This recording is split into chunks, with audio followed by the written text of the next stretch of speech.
الرحمن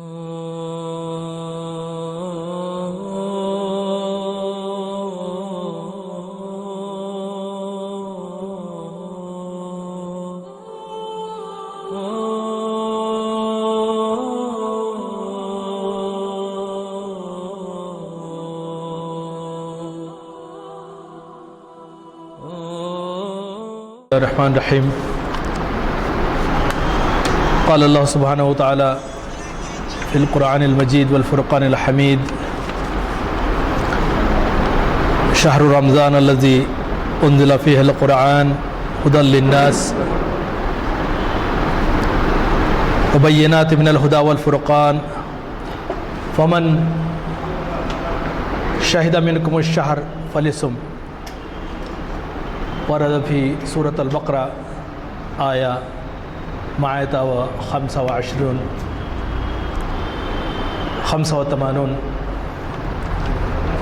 و مقام آخر قال اللہ سبحانہ وتعالی یا ایھا الذین آمنوا کتب علیکم الصیام کما کتب علی الذین من قبلکم لعلکم تتقون صدق اللہ العظیم رب اشرح لی صدری ویسر لی امری واحلل عقدۃ من لسانی یفقهوا قولی اللہم الہمنا رشدنا وعذنا من شرور انفسنا اللہم ارنا الحق حقا وارزقنا اتباعه وارنا الباطل باطلا وارزقنا اجتنابه آمین یا رب العالمین۔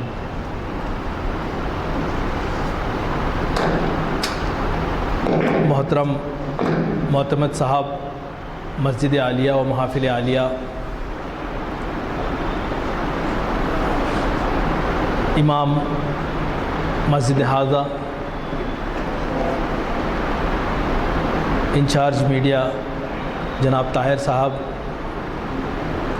اور معزز حاضرین اور انٹرنیٹ کے ذریعے سے دیکھنے والے سامعین اور ناظرین دونوں کی خدمت میں السلام علیکم ورحمۃ اللہ وبرکاتہ۔ سب سے پہلے تو میں اللہ سبحانہ وتعالیٰ کا شکر ادا کروں گا کہ اس نے یہ موقع عنایت فرمایا کہ آج ہم یہاں پر رمضان المبارک سے متعلق کچھ گفتگو کریں، ایک دوسرے کو یاد دہانی کرائیں کہ کیسی عظیم نعمت سے انشاءاللہ ہم سرفراز ہوں گے۔ یہ اللہ کا بڑا کرم ہے کہ ہم گناہ گاروں کی بخشش کے لیے ہمارے اعمال اس قابل نہیں ہوتے کہ ہم اپنی معافی کا جواز اللہ کے سامنے پیش کر سکیں، یہ تو اس کی رحمت منحصر ہے، لیکن وہ ایک مہینہ ایسا عطا کرتا ہے کہ جس میں ہم اللہ سے قریب ہو سکتے ہیں اور اللہ سبحانہ وتعالیٰ سے بخشش طلب کر سکتے ہیں۔ میں شکر گزار ہوں آپ تمام کا کہ درجہ حرارت 45 سے تجاوز کر گیا ہے ہمارے شہر میں، اور ابھی جب میں آ رہا تھا اپنے گھر سے تو مجھے اندازہ ہوا کہ گرمی کی شدت کیا ہے، اور پھر یہ بھی اندازہ ہوا کہ اس سے کہیں زیادہ شدید گرمی مکہ مکرمہ میں، مدینہ منورہ میں، نبی کریم صلی اللہ علیہ وسلم کے دور میں جب وہ ایک مکمل طور پہ صحرا تھا۔ آج تو بہت ساری گرینری ہے وہاں پہ، 50 ڈگری سے تجاوز جہاں کا ٹیمپریچر عام حالت میں ہوتا ہے، تو وہاں پہ ان لوگوں کا رمضان اور ان لوگوں کے روزے کیسے ہوں گے۔ ابھی میں نے آپ کے سامنے جو آیتیں تلاوت کی ہیں اس کا ترجمہ میں آپ کے سامنے پیش کر دیتا ہوں۔ سورہ بقرہ کی آیت 185 میں اللہ سبحانہ وتعالیٰ فرماتے ہیں کہ اے ایمان والو، سورہ بقرہ کی آیت 185 میں اللہ سبحانہ وتعالیٰ فرماتے ہیں کہ رمضان کا وہ مہینہ ہے، یا رمضان وہ مہینہ ہے جس میں قرآن اتارا گیا، قرآن نازل کیا گیا۔ The Quran is revealed in Ramadan۔ جو لوگوں کے لیے ہدایت ہے، it's a guidance for the mankind، guidance not only for Muslims but for the mankind، the whole humanity، ساری انسانیت کے لیے اس میں ہدایت ہے، اور جس میں رہنمائی کرنے والی اور حق و باطل میں امتیاز کرنے والی نشانیاں ہیں۔ وہ بینات من الہدی والفرقان، جس میں ہدایت بھی ہے اور حق اور باطل، چونکہ دیکھنے والے انٹرنیٹ پہ اکثر ان کی شکایت ہوتی ہے کہ بہت گاڑی اردو بولی جاتی ہے یہاں پہ، جو اس نوجوان نسل کی سمجھ سے کبھی کبھی باہر ہوتی ہے، تو کچھ انگریزی کے الفاظ استعمال کرنے کی جسارت کر رہا ہوں، میں معذرت خواہ ہوں اس کے لیے۔ اور میں نے جو انتظامیہ سے اجازت بھی طلب کر لی تھی کہ اس طرح کی، تو یہ گائیڈنس ہے اور اٹ از اے کرائٹیرین، یہ ایک حق اور باطل کے درمیان فرق کرنے والی ہے، فرقان۔ فمن شہد منکم الشہر فلیصم، تم میں سے جو کوئی اس مہینے کو پالے تو وہ روزہ رکھے۔ دوسرے مقام پہ اللہ سبحانہ و تعالیٰ نے سورۃ البقرہ آیا 183 نمبر کی آیت میں اللہ سبحانہ و تعالیٰ فرماتے ہیں، کیا ایمان والو تم پر روزے فرض کیے گئے ہیں۔ اصل میں اردو ووکیبلری جو ہے وہ اسلامی اصطلاحوں کا ترجمانی تو کر سکتی ہیں، ترجمہ نہیں کر سکتی۔ جیسے کہ صلاۃ کا ترجمہ نماز کسی حد تک ہو سکتا ہے، لیکن صلاۃ جو صلاۃ ہے، اسی طرح سے جو صوم ہے، مولانا میری بات سے اتفاق کریں گے کہ صوم جو ہے اس کا ترجمہ روزہ نہیں ہو سکتا، ایک ترجمانی ہے ہماری سمجھنے کے لیے۔ تو اللہ سبحانہ و تعالیٰ یہ کہہ رہے ہیں کہ اے ایمان والو تم پر روزے فرض کیے گئے ہیں جیسے کہ تم سے پہلے لوگوں پہ بھی فرض کیے گئے تھے، یعنی کہ تم سے پہلے جو امتیں تھیں، بنی اسرائیل تھیں، عیسائی تھے یا دیگر پیغمبروں کی امتیں، اسی طرح سے ہم دیکھتے ہیں آج بھی کہ دنیا کے ہر مذہب میں کسی نہ کسی شکل میں روزہ یا صوم ضرور موجود ہے۔ ہمارے برادران وطن ہندوؤں کے پاس اپاس کی شکل میں ہے، عیسائیوں کے پاس بھی کسی شکل میں موجود ہے، یہودیوں کے پاس ہے، اور نانک سنگھ صاحب شاید اتفاق کریں گے کہ سکھوں میں بھی اس کا تصور ہے، یہ بتا رہے ہیں کہ نہیں ہے۔ کسی حد تک کسی نہ کسی قوم میں اس کا تصور موجود ہے روزے رکھنے کا۔ اور پھر جو مذہب کو نہیں مانتے تو وہ بھی اپنی صحت کے لیے ضرور روزہ رکھتے ہیں، ان کی ڈائٹنگ کے لیے، I am fasting, I am dieting کہتے ہیں۔ تو اللہ سبحانہ وتعالیٰ یہاں کہہ رہے ہیں کہ اے ایمان والو تم پر روزے فرض کیے گئے جیسے تم سے پہلے امتوں پہ فرض کیے گئے تھے، اور اس کا مقصد آپ کو بھوکا پیاسا رکھنا نہیں ہے، آپ کو اذیت میں مبتلا کرنا نہیں ہے، تاکہ تم متقی بن جاؤ، تاکہ تمہارے اندر تقویٰ آ جائے۔ یہ اللہ سبحانہ وتعالیٰ کا مقصد ہے۔ اب ہم اس پہ بات کریں گے۔ اب میں کچھ احادیث مبارکہ آپ کے سامنے پیش کرتا ہوں۔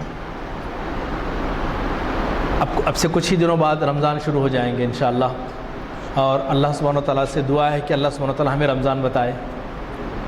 پتہ نہیں کہ رمضان پہنچتے پہنچتے ہم میں سے ہو سکتا ہے کہ کچھ لوگ اللہ کے پاس چلے جائیں۔ کتنے ایسے ہمارے ساتھی تھے جو پچھلے سال یہاں بیٹھے ہوئے تھے، آج نہیں ہیں۔ موت کسی بھی وقت آ سکتی ہے، اور بندہ مومن تو موت کے لیے تیار ہوتا ہے کہ مالک جب بلائے میں راضی ہوں چلنے کے لیے۔ نبی کریم صلی اللہ علیہ وسلم فرماتے ہیں کہ جب رمضان کی پہلی رات آتی ہے تو شیطانوں کو جکڑ دیا جاتا ہے، سرکش جنوں کو پابند سلاسل کر دیا جاتا ہے، دوزخ کے دروازے بند کر دیے جاتے ہیں، اور اس کا کوئی دروازہ کھلا رہنے نہیں دیا جاتا، جنت کے دروازے کھول دیے جاتے ہیں اور اس کا کوئی دروازہ بند نہیں رہنے دیا جاتا۔ حق تعالیٰ کی طرف سے پکارنے والا پکارتا ہے، اے بھلائی کے چاہنے والے آگے بڑھ، اے شر کے طلبگار پیچھے ہٹ۔ حضرت ابو ہریرہ رضی اللہ تعالیٰ عنہ روایت فرماتے ہیں، نبی کریم صلی اللہ علیہ وسلم نے فرمایا، اللہ تعالیٰ فرماتا ہے کہ ابن آدم کا، آدم کی اولاد کا یا انسانوں کا ہر کام اس کے لیے ہے، ابن آدم کا ہر کام اس کے لیے ہے مگر روزہ میرے لیے، روزہ جو ہے میرے لیے ہے، میں خود اس کا بدلہ دوں گا۔ روزہ ڈھال ہے، روزہ ڈھال ہے۔ تم میں سے جب کسی کا روزہ ہو تو وہ فحش یا گندی بات نہ کرے، شور نہ کرے، اگر کوئی اسے گالی دے یا لڑائی لڑے تو 2 مرتبہ کہہ دے کہ میں روزے دار ہوں، اس ذات کی قسم جس کے قبضے میں میری جان ہے، روزے دار کے منہ کی مہک اللہ کے نزدیک مشک کی بو سے زیادہ خوشبودار ہے۔ روزے دار کے لیے 2 خوشیاں ہیں، جب افطار کرتا ہے تو افطار پہ خوش ہوتا ہے، اور جب اپنے رب سے ملے گا تو اپنے روزے پر خوش ہوگا۔ ان احادیث سے ہمیں رمضان اور روزے کی اہمیت اس کا پتہ چلتا ہے، اور یہ فضیلتیں ہم بچپن سے سنتے آ رہے ہیں۔ ہر سال رمضان میں ہمارے ائمہ علماء اکرام اپنے خطابات میں مستقل یہ چیزیں ہمارے سامنے دہراتے ہیں اور ہم سنتے آ رہے ہیں۔ اب ایک اور حدیث کی برکت ہم حاصل کرتے ہیں کہ نبی کریم صلی اللہ علیہ وسلم کے معمولات رمضان میں کیا تھے، پھر ہم اپنے اصل موضوع کی طرف آئیں گے۔ نبی کریم صلی اللہ علیہ وسلم کا معمول یہ تھا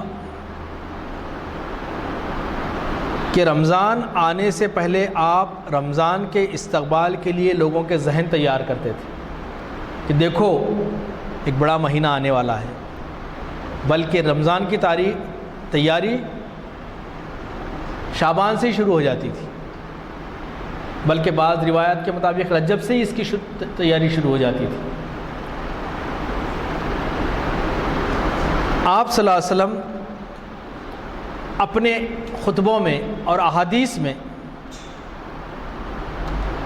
طویل خطبات آپ نے دیے ہیں، طویل اس پہ بات کی ہے اور لوگوں کو اس کی اہمیت سے آگاہ کیا ہے۔ آپ کا وہ خطبہ تو بہت مشہور ہے جو شعبان میں آپ نے دیا تھا آخری تاریخ کو، جس کے راوی حضرت سلمان فارسی ہیں۔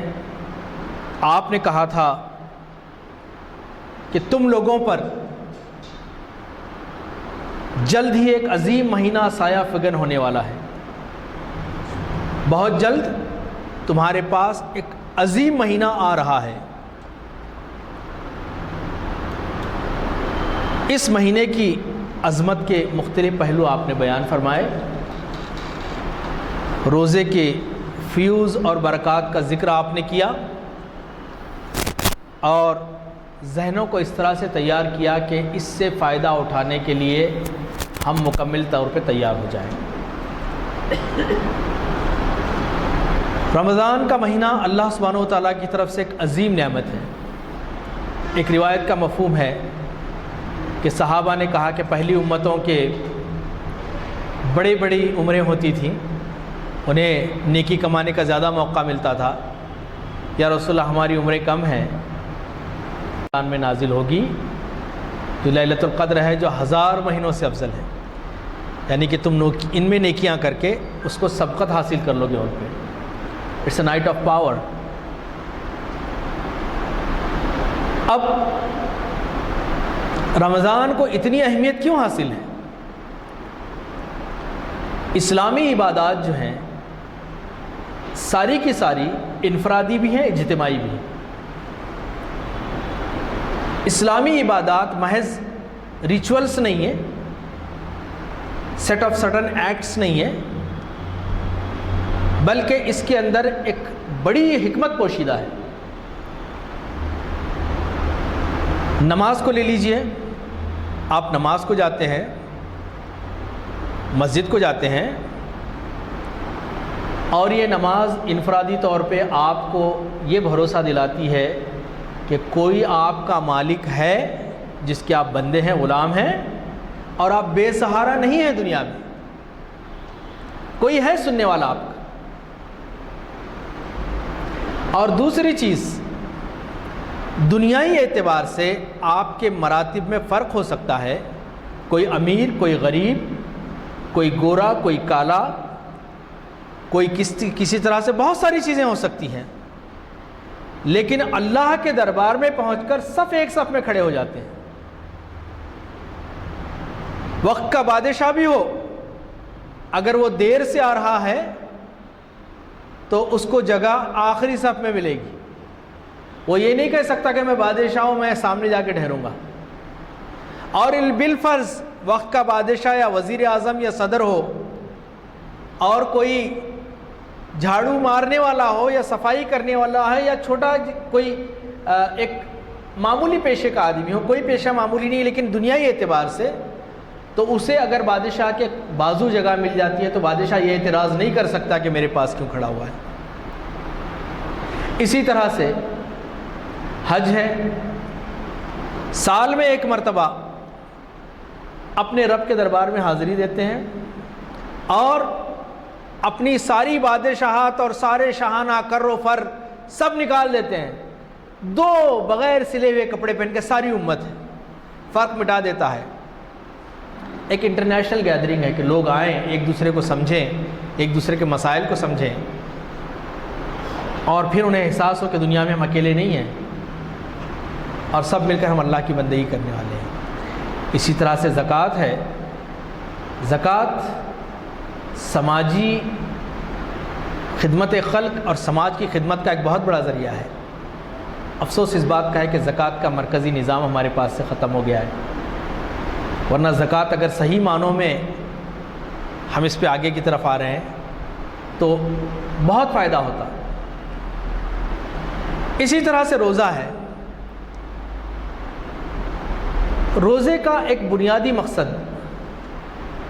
ایک شخص میری ایک سفر میں ایک ایتھیسٹ سے ملاقات ہوئی تھی جو خدا کو نہیں مانتے تھے، اور انہوں نے کہا کہ واٹس دا یوز آف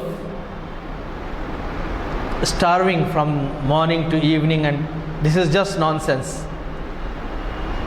تو میں نے اس سے کہا کہ زندگی میں کبھی آپ بھوکے رہے ہیں؟ تو اس نے کہا کہ نہیں، کبھی بھوکے رہنے کا اتفاق تو نہیں ہوا، کھانا دیر سے ضرور ملا لیکن کھایا ہے، بھوکا نہیں رہا. تو میں نے کہا کہ آپ اپنے آپ کو بڑے سماج کی بڑی شخصیت آپ بتا رہے ہیں، سماج کے اس ڈاؤن ٹراڈن یا غریب طبقہ جو بھوکا رہتا ہے اس کی بھوک کا احساس آپ کو کیسے ہوگا؟ ایک آدمی جو سونے کا چمچ منہ میں لیے پیدا ہوا ہو، جس کے لیے کھانوں کی آسائشوں کے ہر طرف سجے ہوئے ہوں، وہ ایک غریب کی بھوک کا احساس کیسے کر سکتا ہے وہ؟ اور جب تک کہ وہ احساس کرے گا نہیں اس غریب کا، اس کی مدد کے لیے آمادہ کیسے ہوگا؟ تو ہمارے پاس انسان کو بھوکا رکھا جاتا ہے، چاہے وہ کروڑ پتی ہو، چاہے اس کے پاس اتنی قدرت ہو کہ وہ سارے حیدرآباد کو کھلا سکے، سارے ہندوستان کو کھلا سکے، لیکن اسے بھوکا رہنا ہوگا تاکہ وہ درد محسوس کر سکے امت کے، انسانوں کے، صرف مسلمان نہیں، ساری انسانیت کا درد محسوس کر سکے کہ بھوکوں پہ کیا گزرتی ہے. اور پھر یہ اس کے لیے ٹریننگ بھی ہے، اس کے نفس کی ٹریننگ ہے. قرآن میں کہا گیا تاکہ اس کے اندر تقوی کی صفت پیدا ہو. اور تقوی ہے کیا؟ تقوی یہ ہے کہ اللہ کے ڈر سے، اللہ کو حاضر و ناظر جان کر، اللہ کی محبت میں وہ احکام کو بجا لانے کی کوشش کرے جو اللہ سبحانہ و تعالیٰ نے دیے. یہ تقوی ہے. بچتے بچاتے دنیا کی آسائشوں سے، آلائشوں سے اپنے رب کا فرمان ہو، رب کے فرمان پہ عمل کرے. یہ تقوی ہے. اور تقوی کی صفت یہ رمضان پیدا کرتا ہے. انسان کو آپ نے دیکھا ہوگا عام دنوں کی بنسبت ہم روزے کے اندر اپنی اندر تبدیلیاں محسوس کرتے ہیں، لیکن افسوس اس بات کا ہے کہ وہ تبدیلیاں بھی آہستہ آہستہ ختم ہوتی جا رہی ہیں. روزہ ایک رسم بن گیا ہے ہمارے پاس، روزہ ایک رسم بن گیا ہے. مجھے معاف کیجئے، میری عمر 50 سال ہے، کم سے کم سن شعور میں نے 45 رمضان تو دیکھے ہیں. کسی کی عمر 60 سال ہے، کسی کی عمر 70 سال ہے، کسی کی عمر، ہمارے جو نوجوان بیٹھے ہوئے ہیں یہاں پہ، کسی کی عمر 30 سال ہوگی، 20 سال ہوگی، 25 سال ہوگی. 20-25 رمضان تو دیکھے ہیں ہم، رمضان کی 1 مہینے کی ٹریننگ سے گزرے ہیں. بتائیے ہماری زندگی میں کیا تبدیلی آئی؟ کیا ہم دعویٰ کر سکتے ہیں کہ اس رمضان نے ہمارے اندر وہ پازیٹیو چینج لایا ہے کہ ہم اس انسانیت کے لیے، اس امت کے لیے اور اس سوسائٹی کے لیے ایک عظیم کارنامہ ہم کر سکیں یا اس کے لیے کوئی اپنا کنٹریبیوٹ کر سکیں؟ ہر سال رمضان آتا ہے، چاند دیکھ کر مسلمان خوش ہوتے ہیں، نمازوں سے مسجدیں بھر جاتی ہیں، رمضان کے اعلان کے ساتھ ہی مسجدیں بھر جاتی ہیں۔ عام دنوں میں فجر میں جگہ ایک صف بمشکل ہوتی ہے یا دو صف، بعض آباد مسجدیں ایسی ہیں الحمدللہ بڑی صفیں بھی ہوتی ہیں، لیکن عام طور پہ میں بتا رہا ہوں۔ لیکن رمضان میں الحمدللہ نمازیوں کی اچھی تعداد آتی ہے، لیکن اب وہ بھی آہستہ آہستہ فجر میں کم ہو رہی ہے۔ اور مغرب میں تو افطار کا وقت ہے، اس میں تو جگہ نہیں ملتی۔ دیگر نمازوں کا بھی یہی حال ہے۔ بے شک بہت اچھی چیز ہے، لیکن اس کے نتیجے میں ہماری زندگی میں کیا تبدیلی آئی؟ کسی نے کیا خوب کہا ہے کہ چاند اعلان کرتا ہے کہ اے رمضان تیار ہو جا، 1 مہینے کے مسلمان آ رہے ہیں، تیار ہو جا، تو 1 مہینے کے مسلمان آ رہے ہیں، اور جیسے ہی میں دوسری مرتبہ نظر آؤں گا تجھے یہ اٹھا کے پھینک دیں گے۔ اللہ کو ہماری بھوک پیاس سے بھوکا رکھنا ہم کو غرض ہے۔ وہ رب العالمین جو اندھیری رات میں ایک کالے پتھر کے اندر موجود کیڑے کو رزق پہنچاتا ہے، ہمارے کو بھوکا کیوں رکھنا چاہتا ہے؟ کیونکہ تمہیں خلافت الارض کا خلیفہ بنایا ہے، تو تمہارے اندر وہ کیپیسٹی پیدا ہو۔ پولیس میں بھرتی کے لیے، ملٹری میں بھرتی کے لیے، یا کسی بڑے کام کے لیے، یا ایون MNCs جو ہیں آج کل ہیں، جاب پہ اس وقت تک نہیں جانے دیتی جب تک کوئی ٹریننگ کمپلیٹ نہ کرے۔ آپ کو ہر مہینہ، ہر سال 1 مہینہ یہ ٹریننگ سے گزارتا ہے اللہ سبحانہ وتعالیٰ، to make you capable to handle your responsibilities, تاکہ آپ کیپیبل بن جائیں اس ذمہ داری کو ادا کرنے کے لیے جو خلیفۃ الارض کی آپ کو دی گئی۔ لیکن کیا ہم کیپیبل بنتے ہیں؟ آج کیا حالت ہے ہماری؟ آج غیر مسلم ہمارے بعض احباب میرے دوست ہیں، ابھی کچھ دنوں پہلے میری گفتگو ہو رہی تھی تو میں نے کہا کہ اس نے کہا کہ تمہارا رمضان آنے والا ہے نا ابھی؟ میں نے کہا کہ ہاں۔ میں نے اس سے کہا کہ could you please define Ramzan, your perception، آپ کیا سمجھتے ہیں رمضان کے بارے میں، تاکہ میں سمجھوں کہ میرے غیر مسلم بھائی کیا سمجھتے ہیں۔ تو اس نے کہا کہ اس نے جو کہا ہے میں بتا رہا ہوں، آپ ناراض مت ہوئیے، میں بھی مسلمان ہوں آپ کی طرح، مجھے بھی خراب لگتی ہے تھوڑی چیزیں۔ چمن میں تلخ نوائی میری گوارا کر کے گاہے زہر بھی کرتا ہے کار تریاقی۔ اس نے کہا کہ ایک ایسا مہینہ جس میں آپ لوگ رات بھر کھاتے ہیں اور رات بھر جاگتے ہیں اور دن بھر بھوکے رہتے ہیں یا دن بھر سوتے ہیں، ایک ایسا مہینہ جس میں آپ کی عورتیں بازاروں میں گھومتی ہیں، یہ اس نے کہا ہے، شاپنگ کے لیے، اور آپ کے نوجوان رات بھر موٹر سائیکلوں پہ ریس لگاتے ہیں، اور ایک ایسا مہینہ جہاں رات کے 3 بجے سے ہی آپ کی مسجد کے اسپیکر شروع ہو جاتے ہیں، چاہے کسی کی نیند خراب ہو، چاہے کوئی مریض ہو، چاہے کوئی تکلیف میں ہو، آپ کے اسپیکر برابر چلتے رہتے ہیں۔ تو میں نے کہا کہ no, this is not the real definition. اس نے کہا کہ آپ مسلمان ہیں، آپ کو ہمدردی ہے، آپ نے مجھ سے پوچھا کہ ایمانداری سے بولو، میں ایمانداری سے بتایا، but one thing I like about your روزہ، میں آپ کے روزے کے بارے میں ایک چیز بہت پسند کرتا ہوں کہ یہ انسان کے اندر اگر صحیح سوچ سے رکھا جائے تو وہ اس کے اندر ہمدردی اور انسانیت کے دکھ درد کو سمجھنے کا جذبہ پیدا کرتی ہے. اور اس نے کہا کہ میں بھی آخری کے 3 روزے رکھتا ہوں حالانکہ میں مسلمان نہیں ہوں. And this gives me a feeling. آپ دیکھ رہے ہیں کیا غیر مسلموں کا پرسیپشن ہے آپ کے بارے میں, ہمارے بارے میں, ہمارے روزے کے بارے میں. 45 سال ایاز نے گزار لیے رمضان میں, کیا فرق آیا اس کی زندگی میں؟ ایک کنٹریبیوشن ایسا بتائیے جو ہم نے انسانیت اور اسلام کے لیے کیا ہو اپنی زندگی میں. رمضان آیا, چاند دیکھا, پہلے دن دیکھیے ماشاءاللہ تراویح کی مسجد کیسے بھری ہوتی ہے. ہمارے بچپن میں تو ہمارے دادا ہم کو پکڑ کے مسجد لے جاتے تھے تو ہم دیکھتے تھے کہ ایٹ لیسٹ 20ویں روزے تک تو وہ کیفیت رہتی تھی.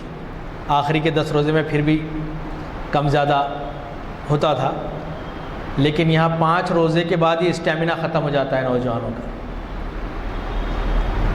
صحیح بات بتا رہا ہوں میں آپ کو. اور اللہ کا شکر ہے اب یہ ٹرینڈ ختم ہوا ہے تھوڑا سا کہ اچھا قرات پڑھنے والے کو لوگ بلا رہے ہیں اور 1-1.5 گھنٹے تک اس کے پیچھے ٹھہر کے قرآن کو سنتے ہیں. ورنہ پہلے تو اسٹاپ واچ ٹائپ کا قرآن ہوتا تھا کہ بہت کھینچ رہے ہیں بھائی مولانا, بہت لمبا کھینچ رہے ہیں. اور ماشاءاللہ ہماری افطار, بلکہ میں یہ سمجھتا ہوں, ایک ہلکی سی بات کہہ رہا ہوں آپ کے سامنے, کہ شاید عام دنوں سے کچھ زیادہ ہی کھاتے ہیں ہم رمضان میں. افطار ہماری اتنی عظیم ہوتی ہے, بڑی تو نہیں کہہ سکتا, اسے عظیم ہی کہنا چاہیے, کہ اس کے بعد جگہ بھی نہیں ہوتی ہمارے پاس. اور افطار کے ساتھ ہی ماشاءاللہ اب تو بہت اچھا ہو گیا ہے کہ اب رمضان کے لیے 3 دن باقی ہیں, 4 دن باقی ہیں, 5 دن باقی ہیں کہ اشتہار آ رہے ہیں. ورنہ پہلے حلیم کے لیے 10 دن باقی آتے تھے.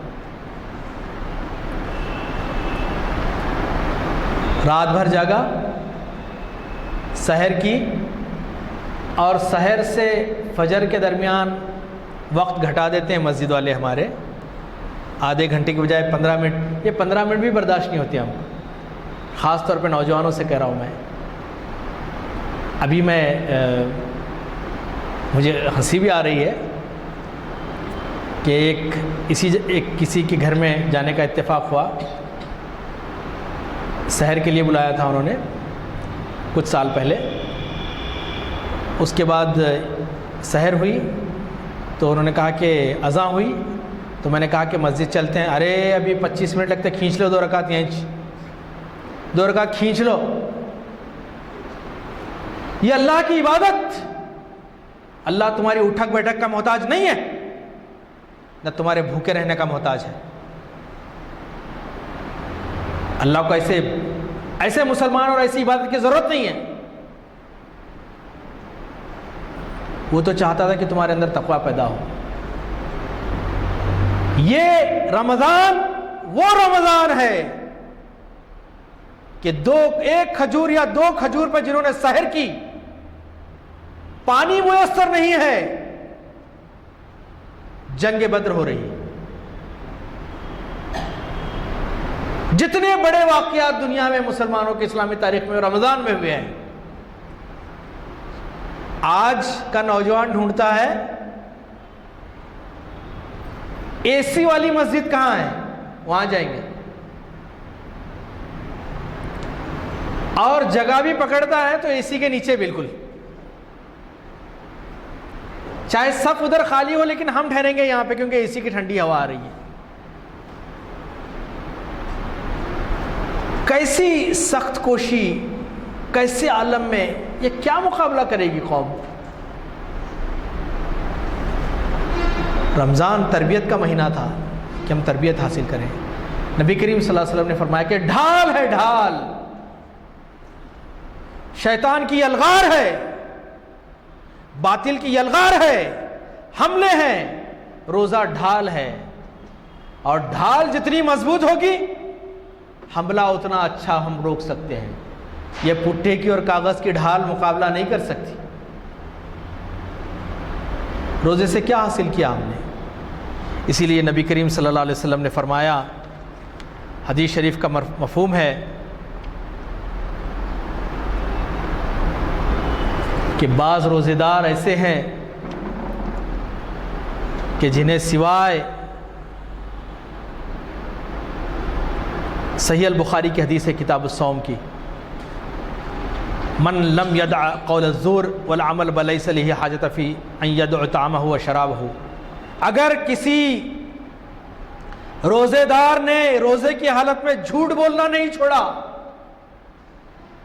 برے عمل کرنا نہیں چھوڑے، تو اللہ تعالیٰ کو اس کے کھانے پینے کی چھوڑنے کی کوئی ضرورت نہیں ہے۔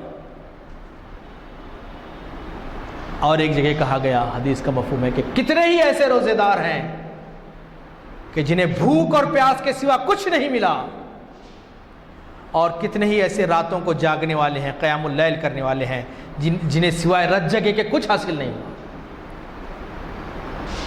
آج موبائل فون ہمارے پاس آ گیا ہے، واٹس ایپ ہمارے پاس ہے، فیس بک ہمارے پاس ہے، انسٹاگرام ہمارے پاس ہے، یوٹیوب ہمارے پاس ہے۔ رمضان کی راتیں قرآن کے ساتھ نہیں گزرتی، واٹس ایپ اور یوٹیوب اور فیس بک کے ساتھ گزرتی۔ بیٹے کیا کر رہے ہو؟ قرآن سن رہا ہوں یوٹیوب پہ۔ اللہ تعالیٰ یوٹیوب پہ نازل نہیں کیا قرآن، یہ قرآن ہے تمہارے پاس، ہاتھ میں لو اسے، پڑھو۔ یہ اللہ کا کلام جسے غیر مسلم اقوام نے اپنایا، ایمان میں داخل ہوئیں، تو ساری دنیا میں انقلاب پیدا ہو گیا۔ حیاں یورش تاتار کے افسانے سے، پاسباں مل گئے کعبے کو صنم خانے سے۔ یہ قرآن رمضان میں نازل ہوا، اور اس قرآن کے نازل ہونے کے شکرانے میں روزے فرض کیے گئے ہیں۔ یہ جو روزے رکھتے ہیں وہ قرآن کے نازل ہونے کا شکرانہ ہے۔ نبی کریم صلی اللہ علیہ وسلم قرآن مجید کے متعلق فرماتے ہیں، عبداللہ بن مسعود رضی اللہ تعالیٰ عنہ سے روایت ہے، اللہ کے رسول صلی اللہ علیہ وسلم فرماتے ہیں، یہ قرآن اللہ کا دسترخوان ہے، یہ قرآن اللہ کا دسترخوان ہے، تو اس سے جتنا حاصل کر سکتے ہو، حظ اٹھا سکتے ہو، فائدہ اٹھا سکتے ہو، اٹھا لو۔ دسترخوان پہ جیسے کسی بھوکے کو چھوڑ دیا جائے تو اس کی کیسی حالت ہوتی ہے کہ وہ کیا کھائے اور کیا نہیں کھائے۔ یہ قرآن اللہ کی مضبوط رسی ہے، ہر طرف روشنی کرنے والا نور ہے، یہ ہر مرض کی شفا ہے، یہ ہر مسئلے کا علاج ہے۔ یہ میرے نبی کریم صلی اللہ علیہ وسلم کے الفاظ ہیں، یہ ہر مسئلے کا علاج ہے۔ جو اس سے چمٹ رہے گا یہ اس کا سہارا اور نجات ہے، جو اس کے پیچھے ہو لیا وہ اسے پار لگا دے گا، وہ نہ کبھی بھٹکے گا، نہ کبھی اسے شرمسار ہونا پڑے گا، اور نہ کبھی کسی ٹیڑھ پن کا شکار ہوگا کہ اسے سیدھا کرنا پڑے۔ اس قرآن کے عجائب کبھی ختم نہیں ہوں گے۔ اس قرآن کے عجائبات ساری دنیا ریسرچ کر رہی ہے قرآن پہ، اس قرآن کے عجائبات کبھی ختم نہیں ہوں گے۔ بار بار پڑھنے والا بھی اس سے کبھی بیزار نہیں ہوگا۔ قرآن پڑھنے میں کبھی بیزاری محسوس ہوتی ہے گئی گزری حالت میں؟ حالانکہ شرم آنی چاہیے ہم کو کہ اللہ کی زبان ہم سمجھتے نہیں ہیں۔ میں اس طرف آؤں گا تھوڑی دیر بعد، خود احتسابی اپنے لیے بھی آپ کے لیے بھی، کہ اس کے عجائبات کبھی ختم نہ ہوں گے۔ بار بار پڑھنے کے باوجود یہ کبھی پرانا نہیں ہوگا۔ اس کو خوب پڑھو، اس کا ایک ایک حرف پڑھنے پر تمہیں اجر ہے۔ دیکھو میں یہ نہیں کہتا کہ الف لام میم ایک حرف ہے، بلکہ الف ایک حرف ہے، لام ایک حرف ہے، اور میم ایک حرف ہے۔ تو قرآن اتنی عظیم نعمت ہے اللہ کی۔ ہم جاتے ہیں الحمدللہ، تراویح کے لیے جاتے ہیں، امام صاحب تراویح پڑھاتے ہیں،